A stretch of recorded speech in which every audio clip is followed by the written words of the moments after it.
I am your host, Tamara Trotter. This podcast is dedicated to the millions of sufferers who strive every single day to feel better.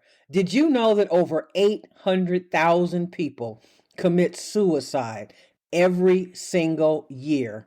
That means that every 50 seconds, someone is taking their life. Every time I hear about someone committing suicide, I feel that was there anything that I could possibly do? And I know that most likely there wasn't, but I really worked so hard to try to decrease the number of suicides in this country through this podcast. I invite you to subscribe. We can be found on Spotify, Google Play, and Apple Music. This podcast will also reach out to those of you who may have loved ones who are struggling with a mental illness and you are trying to understand them better. Stay tuned for our 98th episode. This episode is on resilience. Just know that every single person who suffers with a mental illness is a winner, and they are a winner because every single day they work hard to manage their symptoms, do what they need to do on that specific day, and then get up the next day knowing that their mental illness is likely to show up in some shape, form, or fashion. They just don't know at what degree. Will today be a day when I have mild symptoms? Or will I have moderate symptoms? Or will my symptoms be severe?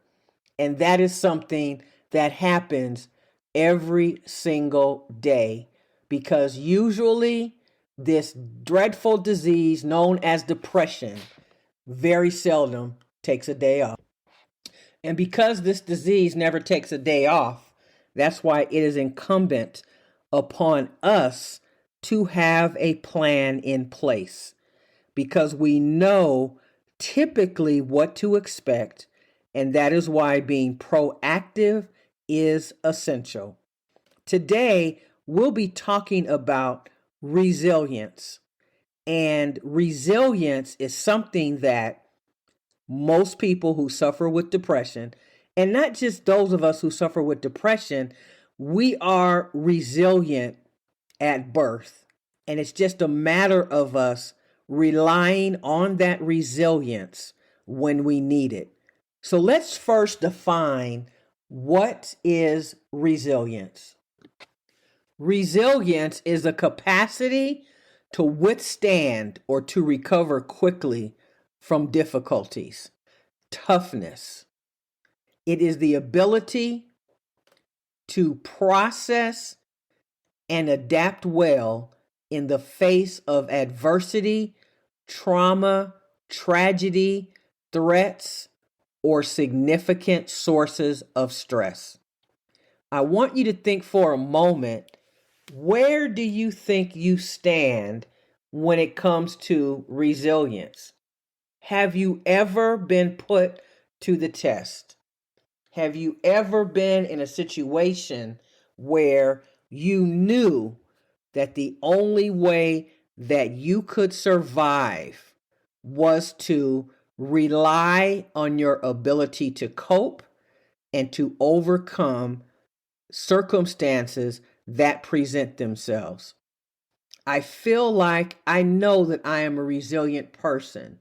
However, when we are actually in the situation that requires us to exhibit resilience, that's when we truly know that we are much stronger than we possibly could imagine.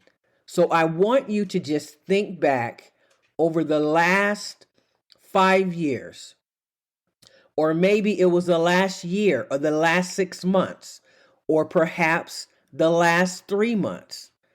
Think of a situation where you were put to the test and you felt as though it would be very difficult for you to figure out what to do next.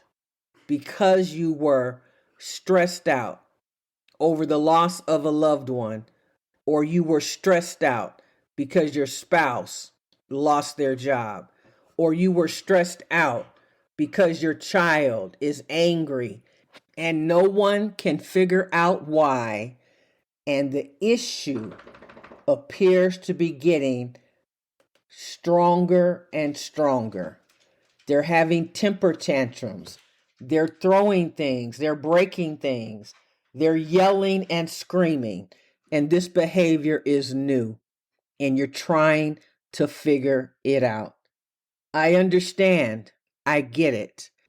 Life has become a myriad of complexities, and there are just new experiences and new situations that people are facing, and they're simply not prepared to handle it. So, what do we do? Do we give in? Do we quit? Do we just throw in the towel? No, we cannot do that. And so we have to regroup. We have to go back to the table and lay out all the cards and figure out what to do next. We realize now that what we have been doing is no longer working. So we have to think of something else to do. Approach the situation with a brand new perspective. Come at the issues from a different angle, and then figure out what needs to be tweaked or tossed. And once you do that, you have a trial period and a trial run, and you go back to the table later to see what worked and what did not work, and you continue going back to the table until you figure out what is the best plan. But we must realize that we cannot continue to strategize in the same way. We have to mobilize and figure out what needs to happen in order for us to continue to grow, to learn, and to succeed. And when we do that, then we are positioning ourselves for better outcomes. I like to talk about hope a lot because hope really can inspire us. And so when I think about resilience, I also know that when we are resilient, we know that when the storms come, that they will pass. We know that there are better days ahead of us, and that is what resilience is all about.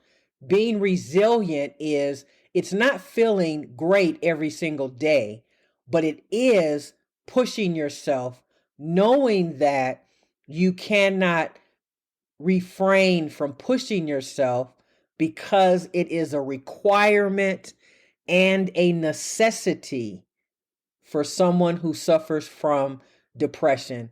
And I talked many times in my episodes about how difficult it is, how tiring it can become.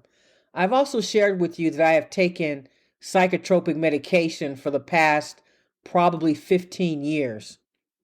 And sometimes I just get tired of taking it. And I want to tell myself, I'm just not going to take it today. I just don't feel like it.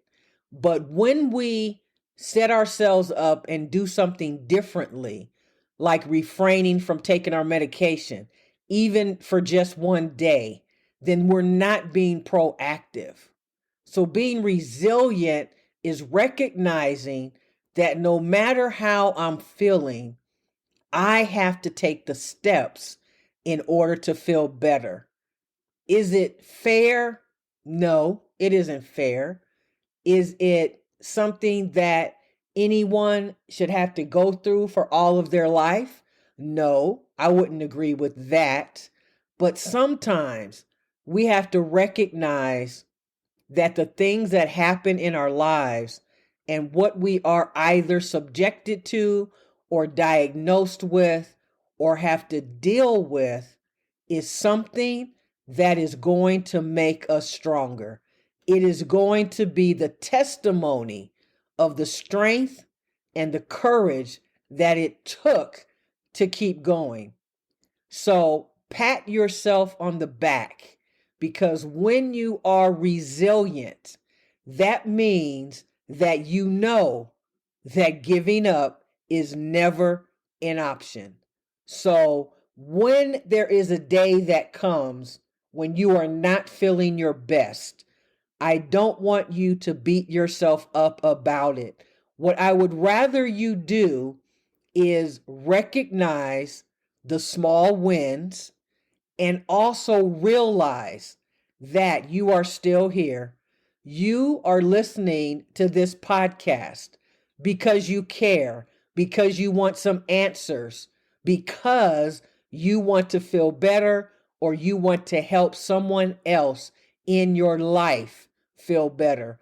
Or maybe you don't suffer with the mental illness. You're just here to get some life lessons and some nuggets that are going to help propel you and catapult you to the next level. So, whatever reason that you are here, I appreciate it.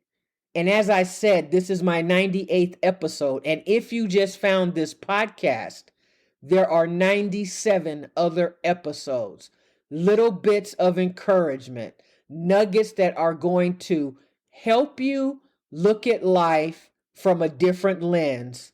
Because when we are stuck in one particular lens, then we are not exploring every possibility that is out there and can help us to turn our lives around.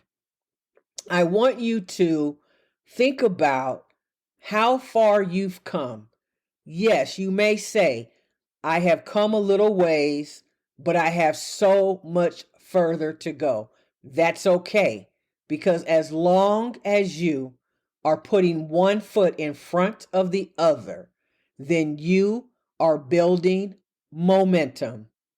And because you are building momentum, after a while, you will gain speed, you will gain traction, and you will be surprised at all of the successes and the progress that you have made. I want to tell you a story about resilience, and the story is called Overcoming the Fear of Public Speaking. Martin was a shy person since his childhood. He always had a fear of talking to people. After finishing school, he joined a college where he had to relocate to a city from his hometown. He stayed in the college hostel, and for the first time in his life, he was staying away from family. It was a new experience for him, staying with so many people around him. The environment made him comfortable, and he started talking freely to his friends and lecturers. Martin's confidence started growing immensely. With the help of his friends, he started practicing public speaking.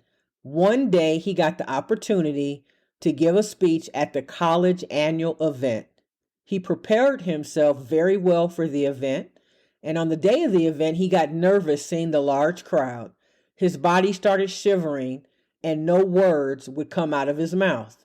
Students in the auditorium began whispering. Seeing Martin struggle, his professor told him to present at the end. Martin went backstage and started crying.